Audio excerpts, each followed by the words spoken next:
শুভ রথযাত্রা। এই রথযাত্রার সকল বন্ধুদেরকে জানাই শুভেচ্ছা, অভিনন্দন। আশা করি বন্ধুরা সকলে খুব ভালো আছেন, সুস্থ আছেন। কেয়াস লাইফস্টাইলে সকলকে স্বাগত জানিয়ে আজ আমি একটা নতুন ভিডিও নিয়ে চলে এসেছি। আজ হচ্ছে আমারই এলাকায় একটা বড় করে রথযাত্রার অনুষ্ঠান।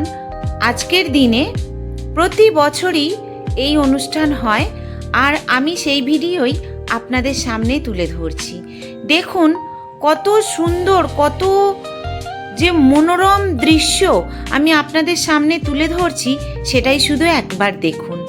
এখানে প্রতি বছরই এই রথযাত্রা হয়, তো প্রতি বছর খুব ধুমধামের সঙ্গে এই রথযাত্রা পালিত হয়।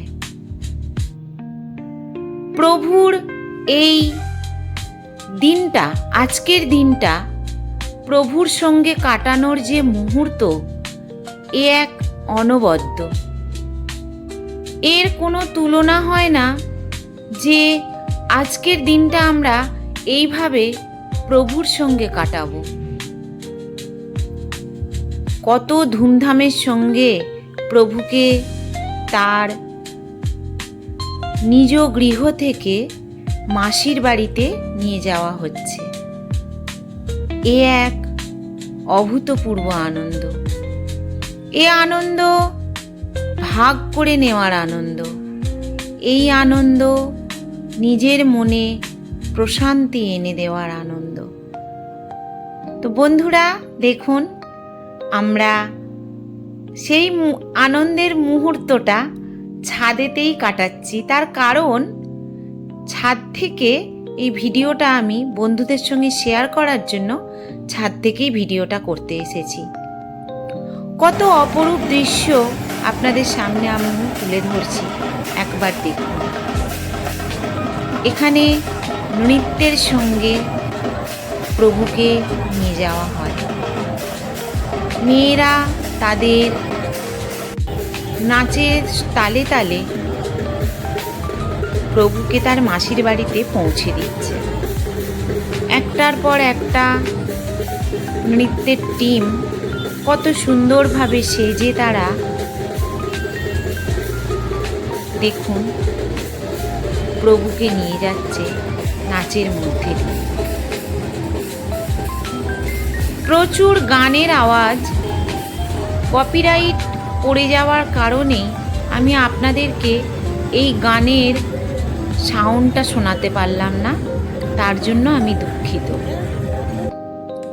খুব ভালো গান হচ্ছিল ঠিকই, কিন্তু আমরা সকলেই জানি এখন পরিস্থিতি হয়ে দাঁড়িয়েছে ডিজের যুগ, তাই এত আওয়াজে সবটা ভালো রকমভাবে শোনা যাবে না, বোঝাও যাবে না। একবার দেখুন মানুষের ভিড়ের ঢলটা, শুধু একবার দেখুন কত মানুষ যে এই মুহূর্তে এই আনন্দ ভাগ করে নেওয়ার জন্য পথে নেমেছে। একবার দেখুন মানুষের ভিড়ের ঢল। হিন্দু ধর্মে, আমাদের সনাতন ধর্মে মানুষ এখন কৃষ্ণ নাম তারা নিয়েই চলেছে। এখন ঠাকুর কৃষ্ণের ভক্ত আমরা সকলেই প্রায়। প্রতিটা হিন্দু ঘরে ঘরে মহিলা, পুরুষ, ছোট বাচ্চা থেকে সকলেই এখন একটাই নাম, কৃষ্ণ নাম। বেশিরভাগ মানুষ আমাদের হিন্দু ধর্ম, সনাতন ধর্মে আছে।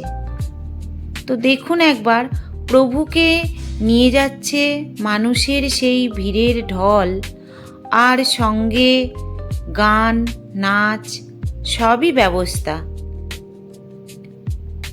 এখন আসছে প্রভু, দেখুন রথ টেনে আনা হচ্ছে, প্রভুকে নিয়ে যাওয়া হচ্ছে তার মাসির বাড়ি। মাসির বাড়ি, সেখানে 9 দিন প্রভু থাকবে।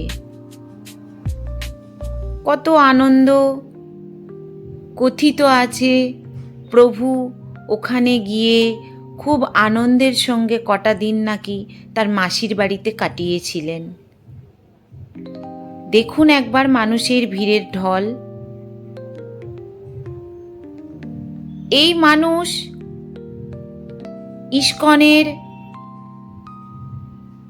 ইস্কনে যে সমস্ত মানুষরা থাকেন বা কৃষ্ণ নাম করেন সেই সকল মানুষ কিন্তু এখানে বেশি। প্রভুকে কত আনন্দের সঙ্গে নিয়ে যাওয়া হচ্ছে। আছেন প্রভু জগন্নাথ দেব, পাশে বোন মাঝখানে সুভদ্রাকে বসিয়েছেন, তার আর এক পাশে আছেন বড় ভাই বলভদ্র। তো তিনজনে কত আনন্দের সঙ্গে মাসির বাড়ি যাচ্ছেন। এই মুহূর্ত সত্যি মুখে বলে প্রকাশ করা যাবে না। চাক্ষুষ দেখে এর যে কত পরম তৃপ্তি, এই যে আত্মার যে কত বড় একটা তৃপ্তি, সেটা বলে বোঝানো যাবে না। তো কেমন লাগলো আমাদের এই রথযাত্রার উৎসব? বন্ধুরা কিন্তু কমেন্ট করে জানান। এই আনন্দ ভাগ করে নেওয়ার জন্যই আমি। বন্ধুরা কেমন লাগলো কেয়ার ভিডিও অবশ্যই করে আপনারা কমেন্ট করে জানাবেন, আর অবশ্যই একটা ভিডিওতে লাইক দিয়ে দেবেন। বেল আইকনটা প্রেস করতে কিন্তু ভুলবেন না, কারণ যখনই কেয়া তার নতুনত্ব ভিডিও আপডেট দেবে সঙ্গে সঙ্গে আপনাদের কাছে পৌঁছে যাবে। তো নতুন বন্ধু হয়ে থাকলে সাবস্ক্রাইব করতে কিন্তু ভুলবেন না। দেখা হচ্ছে পরের ভিডিওতে, ততক্ষণ সকলে সুস্থ থাকবেন, ভালো থাকবেন, টাটা।